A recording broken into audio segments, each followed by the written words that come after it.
Hello, welcome to my channel. I'm Laura Cepeda, and today I'm going to show you the first part of this beautiful summer set.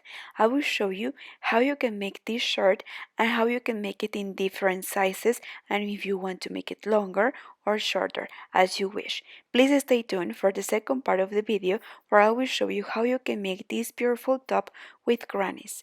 But well, before we start with the step by step, please, I invite all of you to subscribe. Remember that it's completely free. But well, let's not lose more time.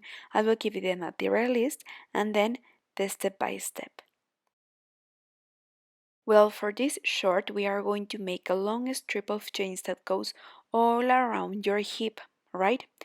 I think that this shirt is between medium and large size. I use 200 grams of between light and fine material between number 3 and number 4 and the hook of number 3 millimeters. This project has to be a little bit tight, so if you crochet a little bit loose, change your hook for a smaller number because this stitch needs to be tight. After that long strip of chains, we are going to make one double crochet in each stitch, and at the end we are going to slip one to close. Please check that you didn't twist before you close. Well, I made 170 chains, and also I must have 170 double crochet. If I fold it right exact the half, I have 45 centimeters. So you can have an idea and take it as a reference.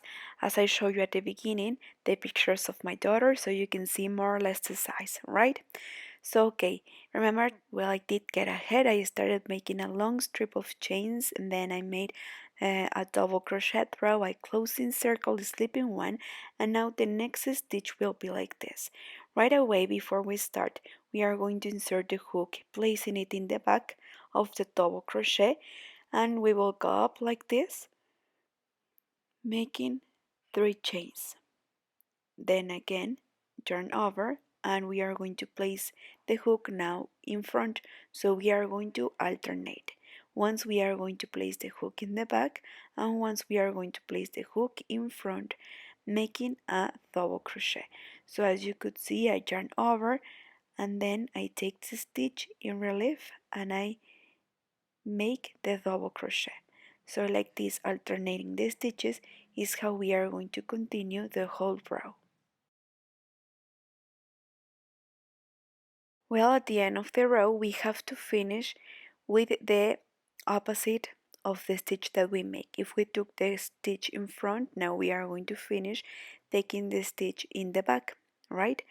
Then we will start right away like we started. If we place the hook in the last row in the back, we are going to respect and continue placing the hook in the back.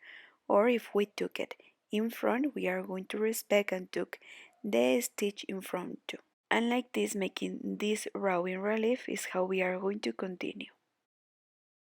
Well, guess what? I did follow the same instructions and I made one row more with this relief stitch, right? I made 3 rows and I divide exact in half with the exact number of stitches in one side than in the other. Then out of these 2 halves we are going to take the fourth part. Here where we have the threads, this will be the first half and this will be the fourth parts where the markers are. And this is where we are going to increase stitches and this will be the other side of the half.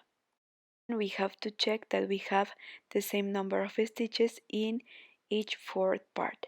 Well, now we are going to make one double crochet in each stitch. Well, and here a small trick. We want to blend where we start and where we finish. So we will start making a single crochet. So right where we finish the last row, we are going to make a single crochet and then the next 2 chains. And we are going to start with the next, making one double crochet in each stitch. And like this, we are going to continue until we arrive to the first marker. Well, so here we are where the marker is, and right inside we are going to make together 3 double crochet, and we are going to make this to increase. So here we have and 3. Well, then we are going to continue making the double crochet the same. We are going to take this marker out. The only markers that we are going to keep is this one and this one.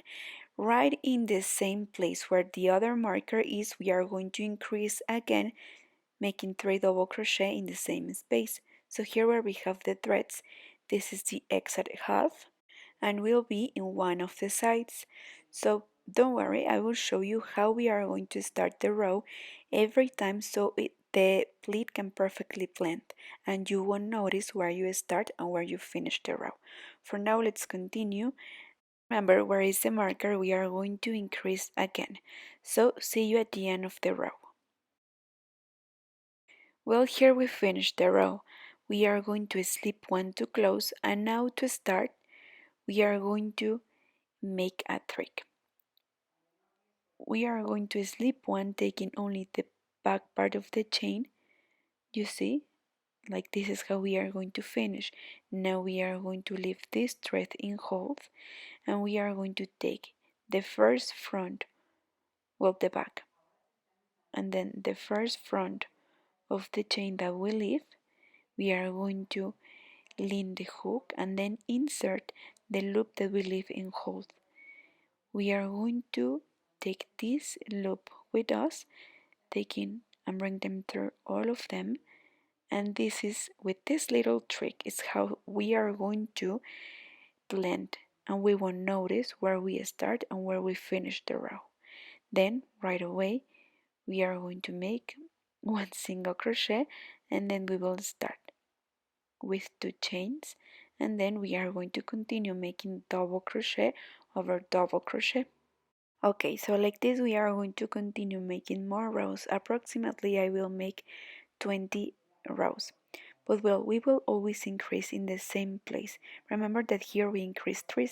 Always here in the one double crochet of the middle is where we are going to increase 3, 3, 3.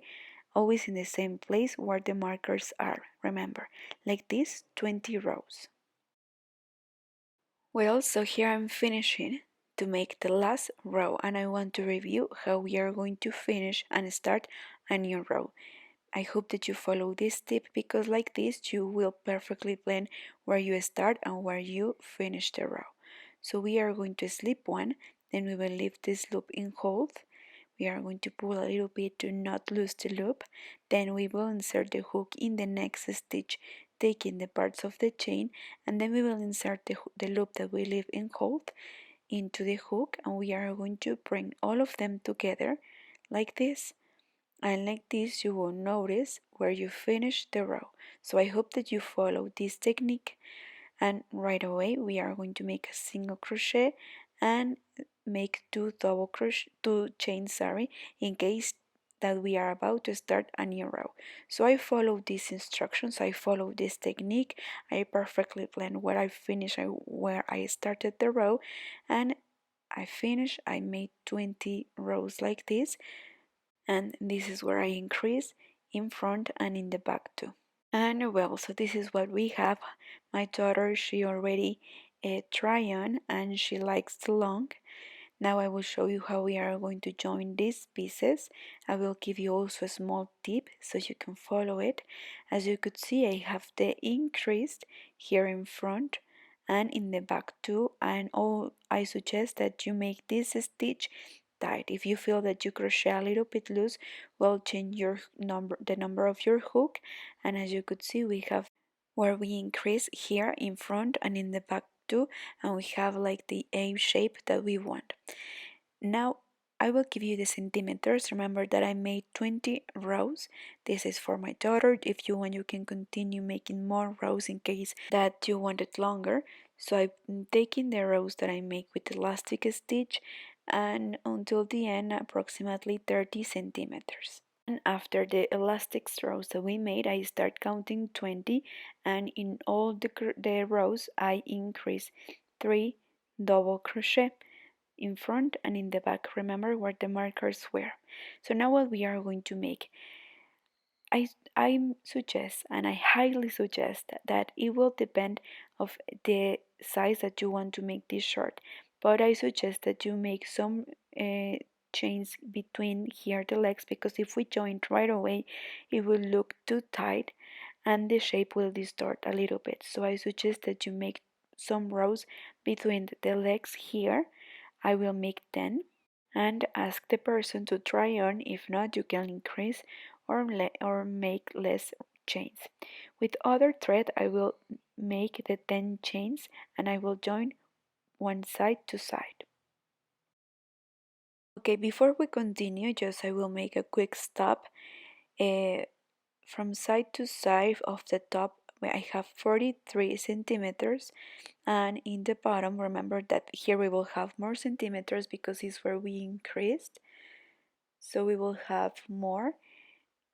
I'm sorry, I can with just one hand, but okay.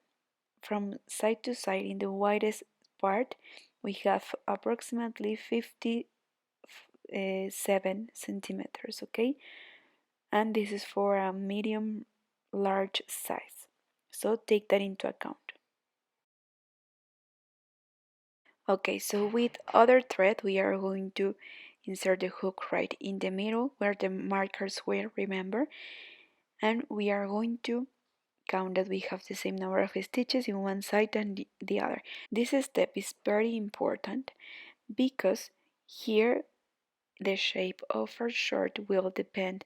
Try not to distort, try to count that you have the exact stitches in one side and in the other, and that you will insert the hook right in the other side where the markers were. Okay, please count in case that you have any doubt, and once you are sure, well, now join. Remember that I told you that according to the size of my daughter I will make 10 chains. If you have the opportunity to try to check in the person that you are making this short, well, do it. If not, well, more or less you can take this as a reference. And now we are going to crochet each leg apart. I will show you how we are going to make, and what we make in one leg we are going to make it in the other leg too. Well, I will start right here. I will make 2 rows with double crochet all around the first leg. Then when I finish I will make the same in the other leg too, but for now let's make these 2 rows in one leg of double crochet. Then we are going to make 1 row with mesh stitch, and then we are going to use the parsley stitch. If you want, you can make the double crochet row and then decorate making some fringes, or just like that making a crab stitch row like you want. In this case I will show you how I will make it. So for now I will make 2 rows more with double crochet, and then I will make 1 row with mesh stitch, and over that row is where I'm going to make the parsley. Well, in these 2 coming rows I won't increase. When we arrive to these 10 chains we are going to make 1 stitch in each stitch, and we are going to make the same in the other side too, but first one leg and then the other. Okay, so here I'm just showing you one leg. I finished to make the 2 rows of double crochet, and then I made the row with mesh stitch, double crochet, 2 chains, 1 double crochet. Once I skip 2, and once I skip 1 space. And remember, what we make in this leg I will make it in the other leg too. I will show you. I will make this last mesh with you. So 2 chains. So here I skip 1, I will skip 2 in the next one and finish with a double crochet, then 2 chains, and we are going to slip 1 to close. Then to start the last row where we are going to make the parsley, we are going to slip 1 until the middle of the first mesh. Right here we will start make a single crochet, and then we will go up with 2 chains, and then in the next square we will skip 1, and in the next one the first double crochet, then 2 chains to make the picot. We will come back where we started, and we are going to slip 1, then again a double crochet, 2 chains more, then we will come back, we will slip 1. Oh no, sorry, we are making a single crochet. when we made the picot, sorry. So then the next double crochet, then we will come back and make a single crochet. So far we have 3, then we will count. This is the number 4th. Let's make the picot, making the single crochet, and 1, 2, 3, 4 with picot, and then the last one without. You see, so we made 4 with picot and 1 double crochet without. Then 2 chains, we will skip the next mesh, and in the next one a single crochet. Then 2 chains, we will skip one, and in the next one the parsley. And let's make a review again how we make the parsley. Remember that like this we are going to make 4, and then the last one will be without the picot. So this is the way that I will decorate the end of my shirt. If you want, you can leave it just like that, making the double crochet row and then add some fringes, or just make a crab stitch like you want. Okay, this is the way that I decorate. And remember that in the second part of this set I will show you how we are going to make the top, and I will use the same stitch. I will decorate the end of my top making this same stitch of parsley so the scent can't match, you see. So at the end we are going to iron using a protection under. Remember that this step is very important and will make the difference in your projects. Then we are going, well, first we are going to hide all the threads that we may have, and then we will iron. But well, now this is the end of the first part of this set. Here are some pictures of how the set will be. For now we learn how to make the shirt. I hope that you make it, and here I give you some secrets and tips so you can make it in different sizes. This is for my daughter between a medium or large size. But well, I hope that you have enjoyed making this shirt with me. Please stay tuned for the second part where I will show you how we are going to make the top. Take care. Thank you so much for watching till the end. Don't forget to share this video if you like it, and to leave me a comment, and the most important, to subscribe. Remember that it's completely free. Thank you so much, and bye bye.